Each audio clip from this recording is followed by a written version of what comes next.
centers downtown Calgary, and we have a pleasure of meeting Alberta Minister, Honourable David Eggen, Minister of Education.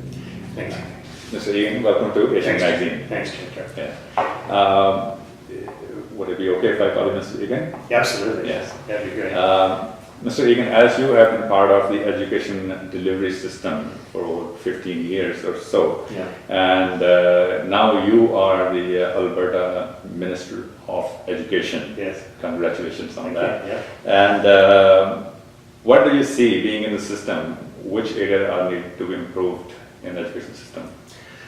Well, actually, I must say that I've been involved in education even longer. I was a teacher for 20 years, and then, of course, a product of education myself and system, and now as the minister. I think the first and most important issue is around basic skills, so that students have the mastery of mathematical literacy and of language as well, hopefully more than one language as well. By having that foundation of mathematics and language mastery, literacy, then almost any other subject starts to open up, I believe, for students.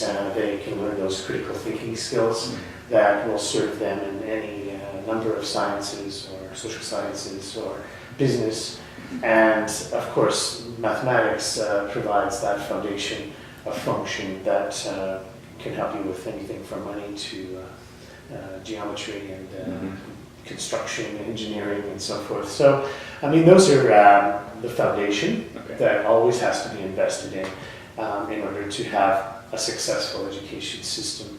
Now, more specifically now, as the minister, I've set very ambitious targets in regards to improving our outcomes for First Nations, Métis and Inuit students here in the province of Alberta. I always believe that if I am looking to solve a problem, in this case, increasing completion rates of graduation and increasing my attendance in school, then start where the area that needs the most improvement. And so with First Nations and Métis students, we have set very high targets to bring that level of education up to be equal with the rest of society. It will take investment of money, resources, and I think a change in attitude as well for the general population to fix the inequalities that have existed for generations in our First Nation culture here in Canada. So, yeah, I mean, I have lots of hopes and ambitions, but I'm only as good as the next thing that I do, right? And so I have set a high standard for myself as well. That's good. I'm sure, and we wish you all the best to achieve the high targets you have set. Yes. And the other thing I will add to it, that you have to start in education to to make a better society. Yes. Yes, I believe that this is one of the great purposes of a public education system, is that we put the very best resources into all of our children so that they carry that idea of caring and of community with them for the rest of their lives. So yes, I have the mathematics and I have the language, but it's also those values of contributing positively to society. Of course. Yes. Yes, of course. Yeah. As the Alberta government have released a budget about a month ago. Yes. Do you think it has an impact on education system? Very much so. I'm very proud of the budget that we introduced. I know that it was a difficult budget for our government. There's an economic downturn that made us make some tough decisions, but at every step of the way, our Premier and Cabinet and Caucus said, let's invest in education. In good times or bad times, we must invest in the best education for our children and make sacrifices to achieve that goal. And so, yes, in fact, we did increase the budget for K-12 education, which is what I'm responsible for, which will result in hiring more teachers, in building the schools that we need, more schools, support staff, and developing new and better curriculum as well. So even in an economic downturn, we have 660,000 students in our schools, and who's to say that we would compromise the education of each of those kids, each one of them, at any stage in their development. I cannot develop a high-quality education system that will change based on the price of oil. I must make those decisions based on what we believe is best for our children. Right. As there is a talk in the government looking at the changing the policy at the home education system, is it true? No. There's been a lot of talk. I think, of course, we do give home education some money. People make that choice. We monitor the quality of that education as it's being delivered to each of those families that make that choice. They must attach themselves to a school so that we see the standard is being achieved. But I have not made any changes to home education. People make that choice, and with proper monitoring and regulation, it can be a very fruitful choice for some people. Perhaps because we are giving some public money, that we are monitoring the expenditure of that public money a little more carefully, because that's my job. I am the education minister, but I am also the controller of the money that goes into education. So I have to watch that responsibility carefully. So no, homeschooling is carrying on. It's carrying on, yes, good to know. As these times we're going through right now, is there any future plans for any new educational system institutions to be announced? Oh yes, well, very much so. We had at least a decade where we were not building the schools that we needed for the growth in our population. You can see in Calgary, it's very dramatic growth in the south, and in all directions, really. And so finally, we have made a decision as a government to build these schools. We have 232 projects across the province of Alberta with new schools and renovations as well. This is the largest infrastructure build in the history of Alberta. That's what any time, even anything, building. Yeah. This is the biggest one with schools, and so I'm very proud of that. It's not a bad time to build.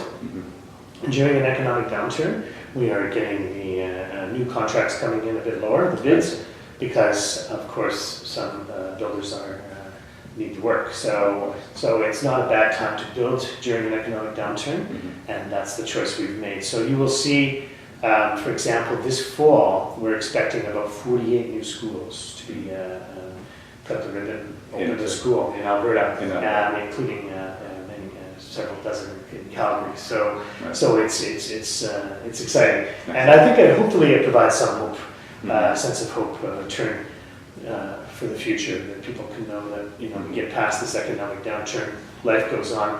We build schools, people have children, and that's a good thing. That's very good. Yes, absolutely. So moving on to the situation we had this month in Fort McMurray. Fort McMurray is very sad situation, so to speak, and the whole Fort McMurray town is been displaced. Over 90,000 people are displaced over that, and what do you think, the kids going to school and to the schools or the education system or the universities or not, I'm sure they are affected. How the education system will be looking at them and will be helping them out? Yes, I mean, was one of our greatest concerns with the fire. More than 12,000 students displaced from their schools in the city of Fort McMurray and surrounding area. And so we were very fortunate that we didn't have the casualties that we could have had, and it could have been a very, very, very tragic situation. But and the schools as well, we are finding that none of the schools burned down either. So there's been certainly some damage, and one new school that we're building in the north did have some fire damage. It was incomplete, Right. and some of the roof started on fire. But otherwise, the structures are there. More than 4,400 of our students from Fort McMurray are now going to school in other locations around the province. So about 30% of the students have gone to school, back to school. I made the choice to allow the classroom mark for Fort McMurray students to stand as their mark for the year, if they want that choice. Or they can go to school and complete in another school district in Alberta. With the diploma, same thing, grade 12, they have that choice to write the diploma or take their course mark. So we're trying hard. I'm very proud of Albertans, how they have reached out with their hearts to accommodate these students, and I think it has a positive effect on everyone to open their doors and welcome the displaced students back into their schools. Right. And the government has done a good job to handle the situation, what Alberta has gone through. I think so. Yeah. I think so. Unfortunately, we have some experience with disaster now, right? With floods and fires. And we always worked from the first day on the principle of being in the displaced person's shoes. Like, how would you feel? Like, what would you need to feel more comfortable in a difficult circumstance? So every day, this is the question we ask ourselves, and I believe that we've been very successful in communication so far. But nothing is easy with Fort McMurray. It's difficult. I know it's very bad. I think it's the largest fire disaster in Alberta history. I think so. Yeah. Moving on to the further, as the foreigner educators are coming into Alberta or Canada, especially in Alberta, is there any policy change to accommodate to the certification or to change the certification methods so they can get into mainstream line earlier? Well, we certainly have been welcoming teachers that have received their certification in other countries. It's a valuable way by which we can enrich the diversity of our teacher force, and we've had about 350 in the last 3 years of teachers getting their certificates for Alberta from other countries. And I encourage that. Myself, I taught overseas for a number of years as well. You bring a wealth of experience both ways. Of course. Yes. NDP government has been in power just about a year now. Just 1 year. Just 1 year. Yeah. What would you say, what are the accomplishments of the government? Well, let me speak about education, perhaps. And, I'm very proud of how we restored the funding to K-12 education. People must realize that this was a very big deal. We would have lost hundreds of teachers. And so what we did was restore funding to based on enrollment. So as the population increases, then so the money to the school boards increases too. We managed to, I think, at least create 1,100 teaching positions in this last year based on that formula, saving at least 800 support staff jobs, creating another 300 or more, and just putting some confidence in long-term, stable commitment to education. I think everyone can breathe a sigh of relief.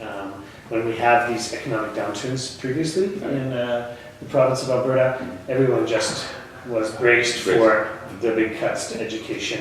And we chose not to do so, to not make a tough circumstance even worse by making deep cuts to education and healthcare. So it's not been an easy road by any means. I'm just negotiating now with the teachers, but I created a new bargaining model so that we can bargain provincially for some issues. So I believe that can bear some fruit here during tough economic times. And as well, certainly the capital bill, like I mentioned before, the largest infrastructure bill in the history of Alberta in schools. And we found the money for that, the commitment for that, and the results will be enjoyed by Albertans for generations to come. Of course. Absolutely. Very good. Very good. Anything else you'd like to add? Well, I'm an educator, obviously, and I was a teacher 20 years before I became an MLA. And always I am interested in my own education and self-development and learning. And so when I say that my door is always open to learning about how we can improve education in the province of Alberta, I take that very seriously. And each time I reach out to a school, I'm actually in the classroom or with graduations here in the graduation season. I learn something new every day. And that's the best way to build a public education system, is to take input from everyone. And our strength is through diversity. I believe that as a social democrat and as an Albertan. That's right. Good. Thank you. Thanks, Minister. Jagtar. Thank you. It's very nice. I appreciate it. Yes. Thank you for your time.